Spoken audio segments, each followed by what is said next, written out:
Internet, जिसकी शुरुआत 1969 में एक एकेडमिक रिसर्च प्रोजेक्ट के रूप में हुई थी, आज दुनिया का सबसे अधिक इस्तेमाल किया जाने वाला कंप्यूटर नेटवर्क है। ये सब बस एक छोटी सी सोच से शुरू हुआ कि ऐसे कंप्यूटर हों जो एक दूसरे से बात कर सकें। नतीजतन आज दुनिया भर में हमारे जुड़े रहने के तरीके बदल चुके हैं। इंटरनेट 1990 के दशक में ही पूरी दुनिया में छा गया। आज इंटरनेट ने पूरी दुनिया को एक अलग नजरिया दिया है। पहले की किसी भी तकनीक की तुलना में इसने हमारे जीवन को एक नया मोड़ दिया है और प्रभावशाली बनाया है। लेकिन इंटरनेट ने असल में हमारे जीने के तरीकों को कैसे बदला है? तो आइए हमारे जीवन को बदलने वाले उन 10 तरीकों पर नजर डालते हैं। नेविगेशन। इंटरनेट से पहले आपको कहीं पहुंचने के लिए रास्ता पूछने की जरूरत पड़ती थी, या फिर आपको कहीं पहुंचने के लिए नक्शे की जानकारी होनी जरूरी होती थी। लेकिन अब आपको कहीं भी पहुंचना हो तो बस आपके हाथ में एक स्मार्टफोन होना चाहिए। दूसरा, खरीदारी। इंटरनेट से पहले Amazon सिर्फ एक नदी ही थी। अगर आप बड़े शहर में नहीं रहते और आपको खरीदारी के लिए स्टोर या मॉल में जाना पड़ता तो वहाँ कुछ ही ब्रांड्स होते थे और विकल्प बहुत कम। आज हमें सिर्फ इंटरनेट की जरूरत है और एक क्रेडिट कार्ड की, और बस हम पूरी दुनिया में कहीं से भी खरीदारी कर सकते हैं। तीसरा, डेटिंग। पहले की बात करें तो अगर आपको किसी को डेट करना होता था तो आपको पहले उससे पूछना पड़ता था, और अगर आप शर्मीले किस्म के हैं तो आपको प्रेम पत्र के जरिए अपनी दिल की बात कहनी पड़ती थी या किसी दोस्त की मदद लेनी पड़ती थी। लेकिन अब इंटरनेट ने आपका काम आसान कर दिया है। कई डेटिंग साइट्स मौजूद हैं और बस आप बाएं या दाएं स्वाइप करके अपने दिल का हाल किसी को भी बता सकते हैं। चौथा, संचार यानी कम्युनिकेशन। इंटरनेट के पहले लोग एक दूसरे को संदेश भेजने के लिए पेन और पेपर का इस्तेमाल किया करते थे। चिट्ठी को लिफाफे में डालकर उस पर मोहर लगाकर पोस्ट कर देते थे और चिट्ठी के पहुंचने का इंतजार करते थे। इसमें कई दिन लग जाते थे, लेकिन आज ये पल भर में हो जाता है। आप दुनिया में कहीं भी अपने परिवार और दोस्तों से बात कर सकते हैं, और ये सब इंटरनेट के माध्यम से ही मुमकिन हो पाया है। पांचवा, समाचार यानी न्यूज। पहले लोगों को समाचार के लिए समाचार पत्र का इंतजार करना पड़ता था। दुनिया भर में क्या चल रहा है इसके बारे में जानकारी लेने के लिए कई दिनों तक इंतजार करना पड़ता था, लेकिन आज सब चुटकियों में हो जाता है। किसी भी बड़ी घटना की जानकारी पल भर में पूरी दुनिया तक पहुंच जाती है, वो भी इंटरनेट की बदौलत। छठा, नौकरी ढूंढना। पहले लोग नौकरी की तलाश अखबारों में दिए गए विज्ञापनों या मैगजीन्स में करते थे, या फिर किसी जानकार की मदद लेते थे। वैसे तो आज भी नौकरी के लिए आपके पास अच्छी डिग्री या काबिलियत होनी चाहिए, और उसके लिए आपको एक अच्छा माध्यम भी चाहिए। लेकिन आज ऐसे कई ऐप्स मौजूद हैं जो आपके और नियोक्ताओं के बीच के फर्क को कम कर रहे हैं। सातवां, नए कौशल यानी स्किल सीखना। इंटरनेट से पहले कई कलाओं को सीखना, जैसे खाना बनाना, गिटार बजाना, पेंटिंग वगैरह वगैरह, उसके लिए आपको किसी एक विशेषज्ञ के पास जाना पड़ता था। लेकिन अब आपको बस इतना करना है कि इंटरनेट पर जाएं और एक ट्यूटोरियल वीडियो की खोज करें, और एक विशेषज्ञ वास्तव में आपको वीडियो के माध्यम से दुनिया के किसी भी कोने से सिखा सकता है। आठवां, मनोरंजन। इंटरनेट से पहले आपको अपने पसंदीदा कार्यक्रम को देखने के लिए कई दिन इंतजार करना पड़ता था, और अगले भाग के लिए तो पूरे हफ्ते रुकना पड़ता था। गाने सुनने का मन हो तो आपको या तो रेडियो या फिर कुछ म्यूजिक चैनलों का सहारा लेना पड़ता था। लेकिन आज स्ट्रीमिंग सर्विस की मदद से हम जो चाहे जब चाहे वो देख या सुन सकते हैं। नवां, पढ़ना। इंटरनेट से पहले आपको किसी नए विषय पर पढ़ने के लिए या तो लाइब्रेरी जाना पड़ता था या किताबें या एनसाइक्लोपीडिया खरीदने पड़ते थे। आज हम किसी भी चीज को गूगल पर ढूंढ सकते हैं और हर चीज का जवाब हमारी उंगलियों पर है। यूं समझिए कि पूरी की पूरी लाइब्रेरी हमारी हथेली पर है। 10वां, गेम्स खेलना। कुछ दशक पहले तक जब तक अंधेरा ना हो जाए या बच्चों का पसंदीदा कार्यक्रम ना आ रहा हो, उन्हें घर के अंदर बुलाना मुश्किल होता था, क्योंकि वो सारा दिन बाहर ही खेलते रहते थे। और आज माँ बाप अपने बच्चों को घर से बाहर भेजने और गैजेट से उनका पीछा छुड़ाने की कोशिश में लगे रहते हैं। इंटरनेट हमारे लिए वरदान की तरह साबित हुआ है, फिर चाहे वो शिक्षा की बात हो, मनोरंजन की बात हो, संचार की बात हो या कोई भी चीज हो। इंटरनेट पर आपकी हर समस्या का समाधान है, लेकिन इसकी निर्भरता और लत को हमें नहीं भूलना चाहिए। जब तक इंटरनेट सिर्फ हमारी जिंदगी का एक हिस्सा है और ना कि हमारी मजबूरी और निर्भरता, तब तक यकीनन इंटरनेट हमारे जीवन को आसान बना सकता है। क्यों, सही कहा ना?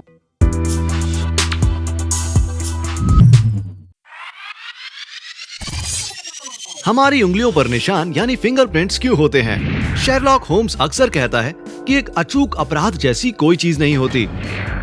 ये सच है कि अपराधी हमेशा कोई ना कोई निशान छोड़ जाते हैं, और आप सभी जो जासूसी फिल्में देखना पसंद करते हैं, वो इस बात से सहमत होंगे कि अपराधियों का पता लगाने के लिए उंगलियों के निशान सबसे आसान तरीका है। लेकिन क्या आपने कभी सोचा है कि हमें फिंगरप्रिंट्स होते क्यों हैं? और हमारी जिंदगी में वो क्या भूमिका निभाते हैं? आज फिंगरप्रिंट्स को लेकर हम आपके सभी सवालों के जवाब देंगे। सबसे पहले ये जानते हैं कि आखिर फिंगरप्रिंट होता क्या है। एक फिंगरप्रिंट एक छाप या मार्क होता है जो इंसान की उंगली के ऊपर बना घर्षण का निशान होता है और ये उंगलियों की नोक पर छोटे छोटे घुमावदार पैटर्न में होता है। इनमें 3 प्रकार के फ्रिक्शन रिज पैटर्न्स होते हैं: गांठदार, घुमावदार और वृत्तखंड। फिंगरप्रिंट की पहचान करना यानी डैक्टिलोस्कोपी एक तरह की प्रक्रिया होती है जिसमें मुजरिम के रिज इंप्रेशन को उंगलियों, हथेलियों और उन पैरों की उंगलियों से मिलाकर देखा जाता है जो डेटाबेस में पहले से मौजूद होते हैं। और अब सवाल ये है कि इन फिंगरप्रिंट्स का मकसद क्या होता है और ये हमें क्यों होते हैं? वैसे वैज्ञानिकों ने इसका एक ये कारण दिया है कि उंगलियों पर बने ये निशान घर्षण द्वारा इंसान की पकड़ बनाने में मदद करते हैं। उन्हें लगता है कि हमारी उंगलियों के निशान से हमारे पूर्वजों को ऊबड़-खाबड़ सतहों पर चलने में मदद मिली होगी। उंगलियों के निशान का एक और उद्देश्य ये भी है कि ये स्पर्श की भावना और चीजों की पहचान करने में भी सहायक होते हैं। इन लकीरों के नीचे मैकेनो रिसेप्टर्स होते हैं। ये एक तरह के सेंसरी रिसेप्टर्स होते हैं जो तब काम करने शुरू हो जाते हैं जब इनसे कोई चीज टकराती है या फिर आप कोई सामान उठाते हैं, और साथ ही ये दिमाग को भी जरूरी जानकारी पहुंचाते हैं। लेकिन हर किसी के फिंगरप्रिंट्स अलग क्यों होते हैं? लोगों के फिंगरप्रिंट्स पैटर्न एक जैसे हो सकते हैं, लेकिन उसके बावजूद भी वो मेल नहीं खाते। यहां तक कि फिंगरप्रिंट्स डीएनए से भी ज्यादा खास होते हैं। उदाहरण के लिए जुड़वां बच्चों का डीएनए एक हो सकता है और कईयों का तो होता भी है, लेकिन उनके फिंगरप्रिंट्स हमेशा अलग होते हैं। वास्तव में आपकी उंगलियों के निशान तो आपकी अपनी उंगलियों के बीच भी भिन्न होते हैं। इसका मतलब है कि आपकी हर उंगली का प्रिंट अलग होता है। क्या आप अपने फिंगरप्रिंट्स को जला सकते हैं? वैसे इसका जवाब है हाँ। अगर उंगली पर गहरा कट लग जाए या जल जाए और उससे त्वचा की बाहरी चमड़ी को नुकसान पहुंचे तो आपके फिंगरप्रिंट्स हमेशा के लिए खराब हो सकते हैं। वैसे सच तो ये है कि उंगलियों के निशान या फिंगरप्रिंट्स का वास्तविक उद्देश्य कभी पता ही नहीं चल पाया, लेकिन हम इस बात से जरूर सहमत हैं कि लोगों की पहचान करने के लिए ये निश्चित रूप से महत्वपूर्ण और आवश्यक है। एक गड्ढे में लगातार गिरते चले जाना, बादलों के बीच उड़ना, चांद को चढ़कर पकड़ना, हरे घास के मैदान पर भागना या एक खतरनाक ड्रैगन से लड़ना, ऐसे अजीब से और हैरान कर देने वाले सपने हम सभी को आते हैं। पर हम समझ नहीं पाते कि ऐसे सपने हमें क्यों आते हैं। सपनों को याद रखने में बड़ा मजा आता है, लेकिन कुछ लोग ऐसा कर पाते हैं और कुछ लोग नहीं। क्या हर रात अपने सपनों को याद रखने का कोई तरीका है और उन्हें याद रखने की जरूरत क्या है? चलिए पता लगाते हैं। शोधकर्ताओं का मानना है कि सपने बहुत जरूरी होते हैं, भले ही आपको ना लगे। मानव इतिहास की कुछ महान खोजें सबसे महान शख्सियतों द्वारा की गई थी जब वो सपने देख रहे थे। जरा सोचिए, अगर मार्टिन लूथर किंग जूनियर ने अपने सपनों को माना नहीं होता तो क्या होता? आपको याद है ना, I have a dream, jobs और स्वतंत्रता की स्पीच, जिसमें उन्होंने नागरिक और आर्थिक अधिकारों की बात की और इसी वजह से यूनाइटेड स्टेट्स में जातिवाद यानी रेसिज्म खत्म हुआ। हमें अपने सपने क्यों याद रखने चाहिए? इसके 2 खास कारण हैं। पहला कारण, लोग हर रात कई सपने देखते हैं जो सिर्फ 5 से 20 मिनट तक ही चलते हैं। दूसरा कारण है, सपनों को याद रखने से हम कई समस्याओं को सुलझा सकते हैं। सोते वक्त हमारा सबकॉन्शियस माइंड या अचेतन मन उन समस्याओं पर काम करता है जो हमारा कॉन्शियस माइंड या सचेत मन नहीं कर पाता। रोजमर्रा की जिंदगी में लोग कई चुनौतियों का सामना करते हैं, फिर चाहे वो परिवार से जुड़ी हो, काम से, सेहत से या कोई क्रॉसवर्ड पजल जिसे आप सुलझा नहीं पा रहे हैं। सपने हमारी समस्याओं को सुलझाने की क्षमता को बढ़ाता है। आपने ये फ्रेज सुना होगा, स्लीप ऑन इट। ये सच में काम करता है। सपनों को याद रखना, उन्हें संसाधित करना और उससे जानकारी इकट्ठा करने से आप कई और नए आइडियाज को जन्म देते हैं और अच्छे फैसले ले पाते हैं और साथ ही आपका आत्मविश्वास भी बढ़ जाता है। अब मैं आपको बताऊंगा 6 क्विक टिप्स अपने सपनों को याद रखने के लिए। डिसाइड करें या तय करें। आपको ये डिसाइड करना है कि आपको अपना सपना याद रखना है। सोने से पहले ये तय कर लें कि आपको अच्छी तरह से सोना है। इधर उधर की बातें नहीं सोचनी है। बिस्तर पर लेटने से 1 घंटा पहले बत्तियों को बुझा देना है ताकि आपका शरीर समझ जाए कि अब आराम की बारी है। रिकॉर्ड यानी दर्ज। सपनों को रिकॉर्ड करें। अपने सपनों की छोटी छोटी बातों पर ध्यान देना शुरू करें। आपने जो भी देखा उसे लिख लीजिए। जैसे कि आप कहाँ थे, भावनाएं और पात्र भी। आईज, सुबह उठते ही अपनी आंखें जल्दी से ना खोलें, उन्हें खोलने की तीव्रता पर नियंत्रण रखें। इससे आप शांत रहेंगे और सुबह उठते ही आप फोकस्ड रहेंगे। जो लोग आराम से उठते हैं उन्हें अपने सपने ज्यादा याद रहते हैं। अफर्म यानी निश्चय, इस बात का निश्चय कर लें कि आप सपने को याद रखेंगे। अपने आप से कहिए, मैं अपने सपने को जरूर याद रखूंगा। सोने से पहले 3 बार इस बात को अपने आप से कहें। मैनेज, आपको अच्छी तरह से सोना है। सबसे ज्यादा जरूरी है कि आप अपनी गहरी नींद को पूरा करें।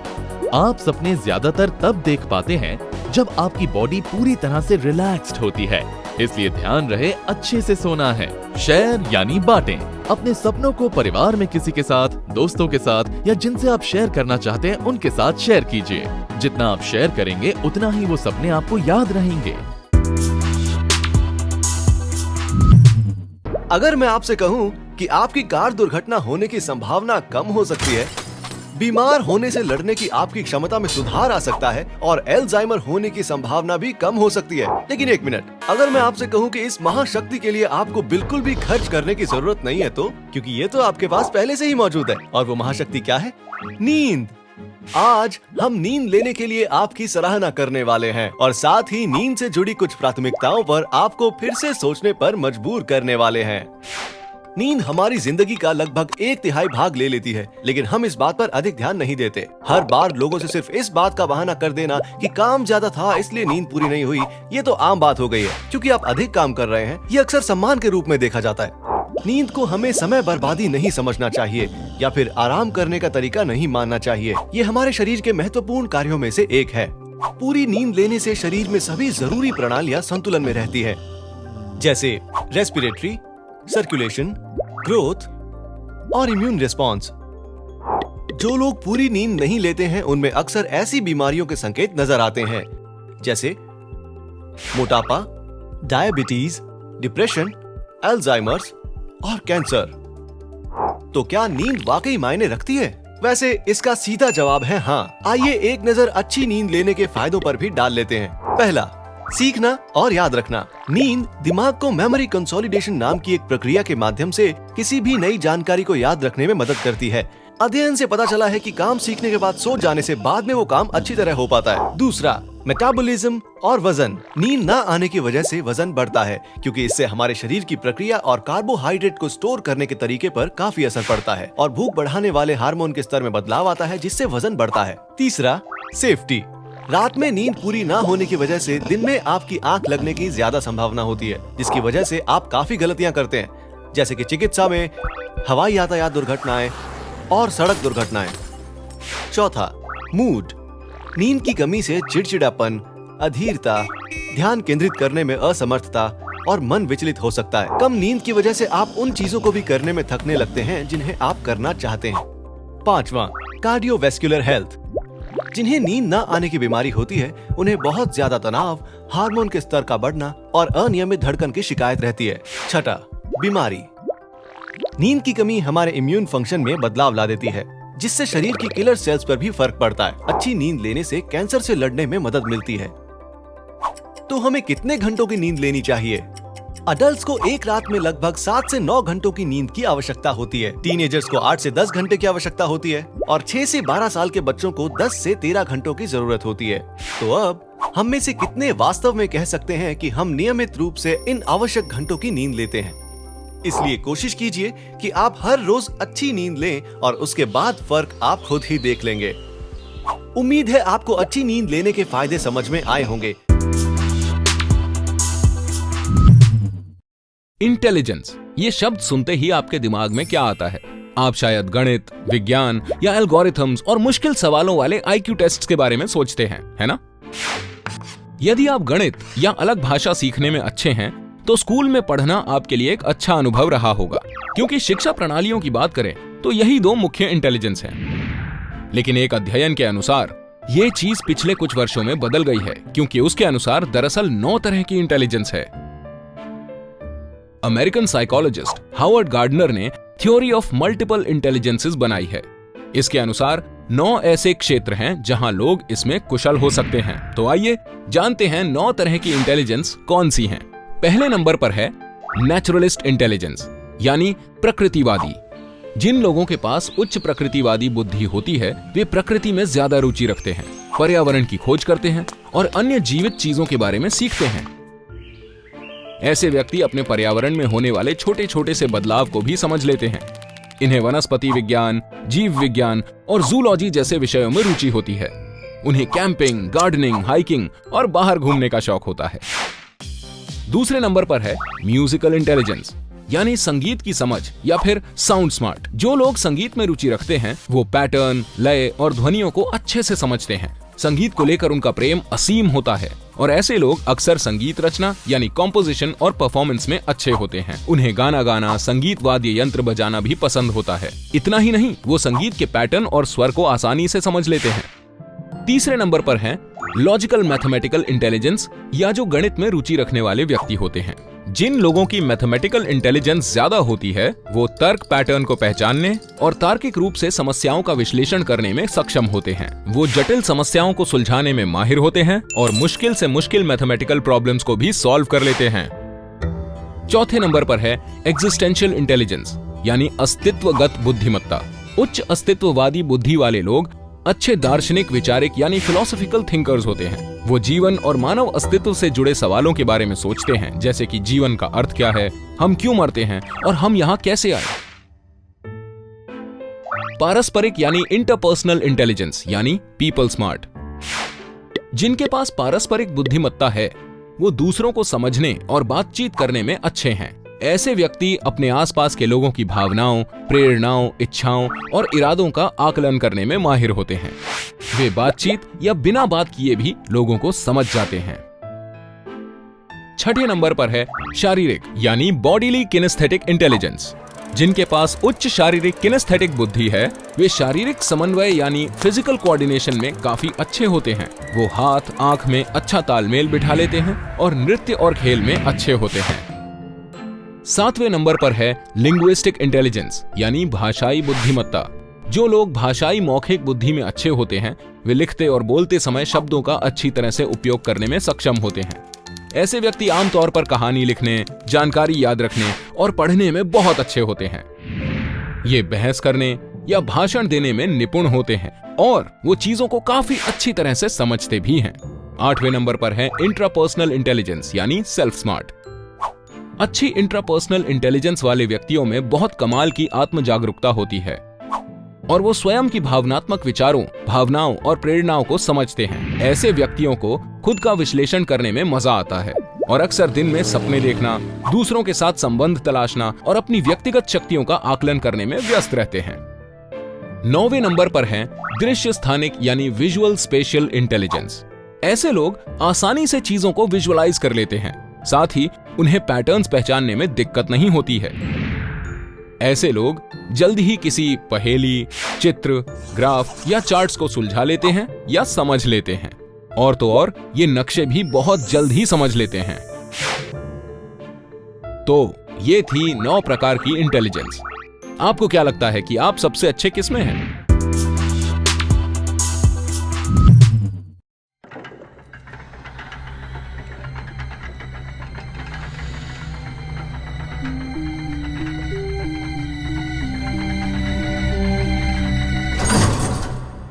हेलो दोस्तों, आज हम बात करने वाले हैं घंटों लिफ्ट में फंस जाने के बारे में। सुनकर ही डर गए ना? अगर आपको लिफ्ट, हवाई जहाज, सार्वजनिक बाथरूम या भूमिगत मार्ग से डर लगता है और यहाँ तक कि इनके ख्याल से ही आप कांप जाते हैं तो आपको संवृत्ति भीति यानी कि क्लॉस्ट्रोफोबिया है। तो आखिर क्लॉस्ट्रोफोबिया होता क्या है? ये एक तरह का डर है जो आपको बंद और तंग जगहों से लगता है। आपको ऐसा लगता है कि आप शायद यहाँ से कभी भी बाहर नहीं निकल पाएंगे और ऐसे ही फंसे रह जाएंगे। लेकिन ये होता कैसे है? इसका मुख्य कारण है दिमाग में न्यूरोट्रांसमीटर्स के असंतुलन की वजह से आपको घबराहट होना। दिमाग में घबराहट का केंद्र बंद हो जाता है जबकि घबराने की कोई बात भी नहीं होती। इससे इंसान अस्थिर हो सकता है, उसे चक्कर आ सकता है, पागल हो सकता है, नियंत्रण खो सकता है और यहाँ तक कि उन्हें ऐसा भी लगता है कि वो मर जाएंगे। एक अध्ययन से पता चला है कि दुनिया की 5 से 10% आबादी गंभीर क्लॉस्ट्रोफोबिया से प्रभावित है। लेकिन यह भी जानने में आया है कि इनमें से कुछ ही लोग इसका इलाज करवाते हैं। ऐसे कई कारण हैं जिनकी वजह से क्लॉस्ट्रोफोबिया हो सकता है। हम आपको उनमें से कुछ खास कारण बताएंगे। पहला कारण, कंडीशनिंग या बचपन का डर। अगर किसी के साथ अतीत में कोई ऐसी घटना हुई है जिसमें व्यक्ति छोटी सी जगह में फंस गया हो, जैसे कि लिफ्ट या अलमारी में, वो भी लंबे समय के लिए, तो ये क्लॉस्ट्रोफोबिया का एक प्रमुख कारण हो सकता है। अगर कल आपके साथ ऐसा कुछ होता है तो आपको अपने अतीत की घटना याद आ जाती है और आप घबराने लगते हैं। हालांकि ऐसा आपके साथ बचपन में हुआ होता है, लेकिन बड़े होने के बाद भी आपका वो डर आपके अंदर से नहीं जाता और अक्सर एमआरआई मशीन के अंदर मरीजों को क्लॉस्ट्रोफोबिक महसूस होता है। दूसरा, जेनेटिक फैक्टर्स या पैदाइशी कारण। मनोवैज्ञानिकों और मनोचिकित्सकों ने घबराहट की समस्या और क्लॉस्ट्रोफोबिया के बीच एक संबंध भी पाया है।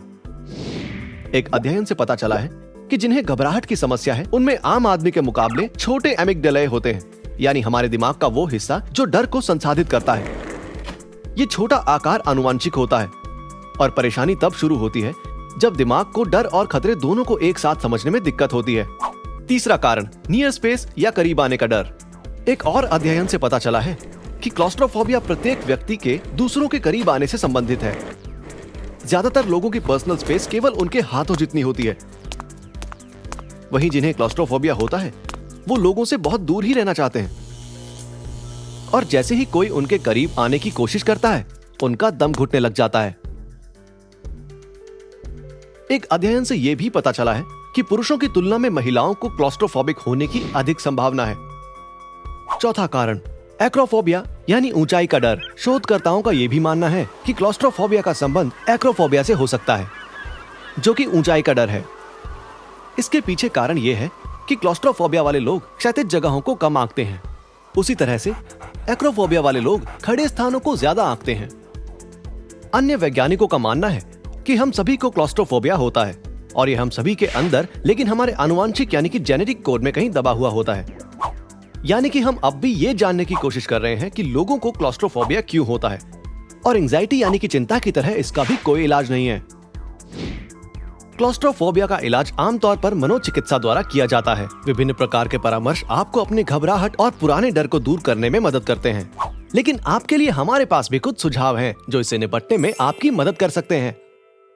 धीरे धीरे सांस लें और प्रत्येक सांस के साथ 3 तक गिनें। किसी ऐसी चीज पर ध्यान लगाएं जिससे आप सुरक्षित महसूस करते हैं, जैसे कि समय कितनी जल्दी से गुजर रहा है, या ये सोचें कि आप इस दिक्कत से बहुत जल्दी निकल जाएंगे। खुद को बार बार याद दिलाएं कि आपका डर और ये चिंता दूर हो जाएगी। खुद के डर को चुनौती दें, जैसे कि ऐसी पुरानी बातें जिनसे आपको डर लगता है, और ये सोचें कि ये सब बेकार की बातें हैं, कोई डरने की जरूरत नहीं। अपना ध्यान किसी खुशी देने वाली बात पर लगाएं, जैसे कि हैरी पॉटर की किताबों में कहा गया है, उन्हें पेट्रोनस की तरह इस्तेमाल करें। ऐसा करने से यकीनन आपका डर कहीं गायब हो जाएगा।